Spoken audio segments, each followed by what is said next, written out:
Nous allons travailler sur le produit scalaire de vecteurs dans l'espace. Alors le produit scalaire de vecteurs est utilisé dans différents domaines, bon, bien évidemment en géométrie, puisque nous verrons l'utilité du produit scalaire lorsqu'on devra calculer par exemple l'angle formé par deux vecteurs, mais le produit scalaire se rencontre dans d'autres domaines, par exemple en sciences physiques, pour calculer en fait ce qu'on appelle le travail effectué par une force lors d'un déplacement par exemple.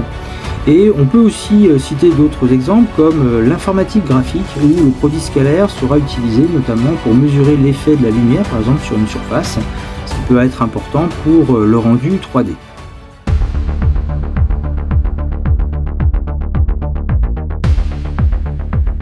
Et donc nous commençons le produit scalaire par une définition dont on va avoir besoin tout le long de ce thème, avec ce qu'on appelle la norme d'un vecteur, notée avec deux barres de chaque côté, ici vous voyez le vecteur U avec deux barres de chaque côté, et ce qu'on appelle la norme d'un vecteur, c'est tout simplement la longueur du vecteur, c'est-à-dire que si on considère que le vecteur est noté vecteur AB, eh bien la norme du vecteur correspond à la distance AB, c'est-à-dire la longueur entre A et B.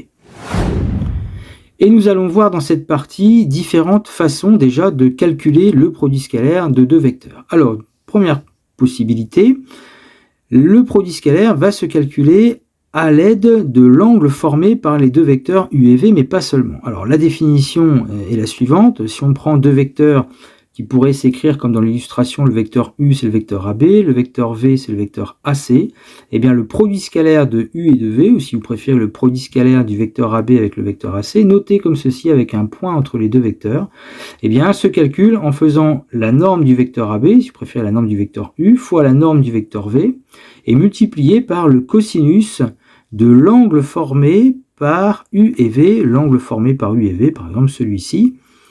C'est comme ceci, à l'aide de parenthèses, vecteur U, point virgule, vecteur V, cette notation correspond en fait à l'angle formé par le vecteur U et V.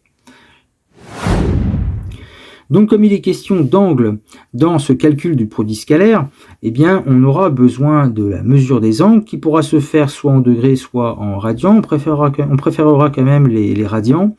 Alors je vous ai rappelé ici la correspondance entre la mesure en degrés et la mesure en radians. Donc 360 degrés correspond à 2pi. Donc 180 degrés qui est la moitié correspond à pi. Ensuite la moitié de 180 c'est 90. Donc pi, pour 90 on aura pi sur 2. La moitié de 90 c'est 45, donc on aura pi sur 4 radians. Ensuite 180 vous le divisez par 6, donc ça donne 30 degrés, donc pi sur 6 radians. 180 vous le divisez par 3, donc ça vous fera 60 degrés, donc ça sera pi sur 3.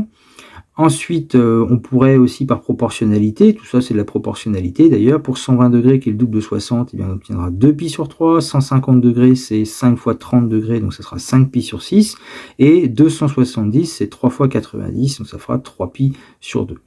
Donc voilà des mesures en radians, et on va les utiliser tout de suite sur un exemple.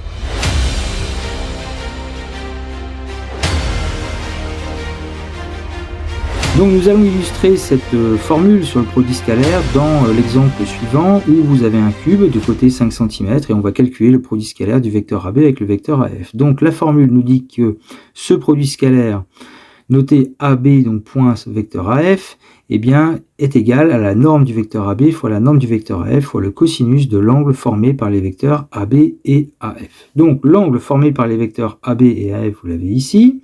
Comme vous êtes dans un cube, vous avez des carrés qui sont les faces, et donc entre le côté et la diagonale ici, on sait bien que l'angle est de 45 degrés. Mais on n'écrira pas 45 degrés, on préférera pi sur 4.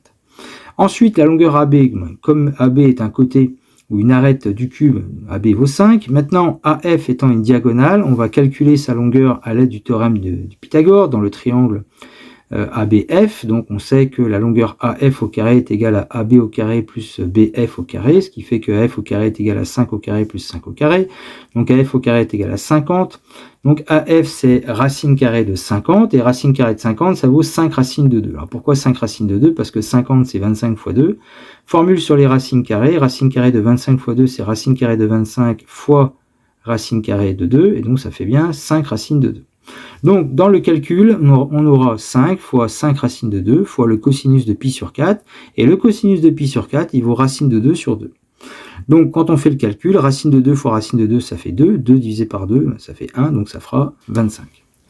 Passons maintenant au produit scalaire de BF avec le vecteur AH. Donc c'est la norme du vecteur BF fois la norme du vecteur AH fois le cosinus de l'angle formé par BF et AH. Alors BF, c'est l'arête qui est ici, ça vaut 5. AH, eh bien, c'est aussi une diagonale d'un carré, donc ça revient au même en termes de longueur que la norme du vecteur AF, donc ça sera 5 racine de 2. Et maintenant, il reste à déterminer l'angle formé par le vecteur BF et le vecteur AH. Sauf que, pour voir l'angle formé par deux vecteurs, il faut déjà que nos deux vecteurs aient le même point d'origine.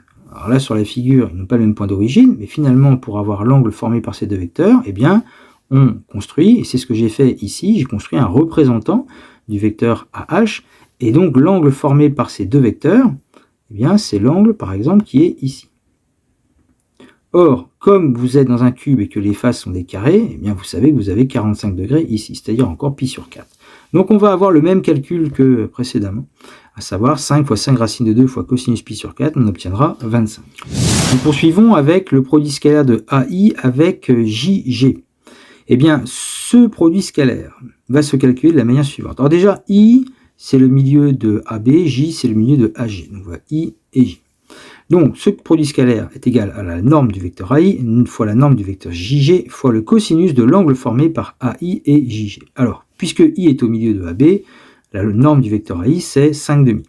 Pour JG, c'est pareil, c'est 5,5. Maintenant, l'angle. Alors, pourquoi il est égal à 0? Parce que, pour former l'angle, donc on va prendre par exemple un représentant du vecteur JG et on va venir le mettre à partir du point A, pour qu'ils aient le même point d'origine, afin de former l'angle. Or, JG, un représentant, c'est justement le vecteur AI. Donc, autrement dit, l'écart entre l'angle formé par les deux vecteurs est nul. Donc, on aura 5,5 fois 5,5 fois cosinus 0. Cosinus 0 est égal à 1, donc on obtiendra 25.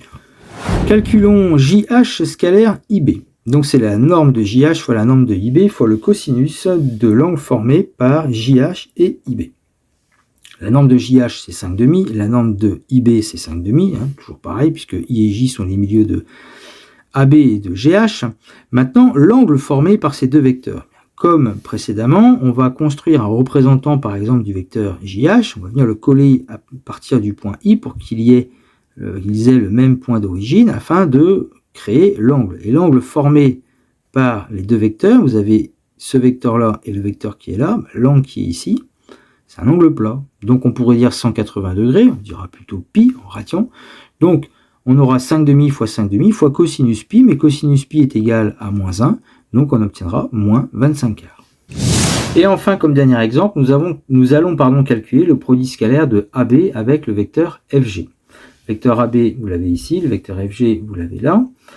Donc, c'est la norme du vecteur AB fois la norme du vecteur FG fois le cosinus de l'angle formé par les vecteurs AB et FG. Donc, on va créer l'angle en construisant un représentant du vecteur FG, par exemple, et on va le mettre au même point d'origine pour pouvoir former l'angle, justement. Donc, un représentant, ça pourrait être celui-ci. Et donc là, on voit l'angle formé, c'est l'angle qui est donc ici.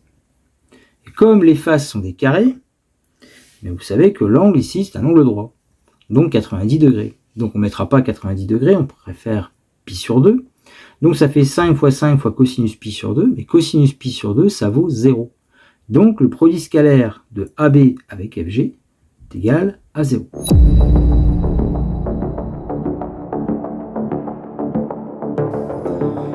Et une conséquence de cette formule dans un cas particulier important qu'on verra justement dans ce thème, c'est le cas où on va avoir des vecteurs qui seront collinéaires, c'est-à-dire que nos flèches en fait seront parallèles, si on pouvait s'exprimer comme ça, on parle plutôt de vecteurs collinéaires, à savoir que s'ils sont dans le même sens ou s'ils sont dans le sens contraire. La formule nous dit que le produit scalaire de vecteurs, c'est la norme de U fois la norme de V fois le cosinus de l'angle formé par U et V. Mais sauf que si les deux vecteurs sont de sens contraire, on va du coup avoir un angle qui sera de pi radian. Or, cosinus pi, c'est moins 1. Donc, ce qui fait que le cosinus qui est là va faire apparaître moins 1. Et donc, le produit scalaire pour des vecteurs collinéaires et de sens contraire, c'est moins norme de U fois norme de V. Par contre, quand ils sont dans le même sens, eh bien, cette fois-ci, l'angle formé par les deux vecteurs est égal à 0. Or, cosinus 0 est égal à 1. Donc le cosinus ici qui va disparaître, en fait il est égal à 1, et dans ce cas, mais on parle bien d'un cas particulier, cas de vecteurs collinéaires de même sens, le produit scalaire est directement égal à la norme de U fois la norme de V.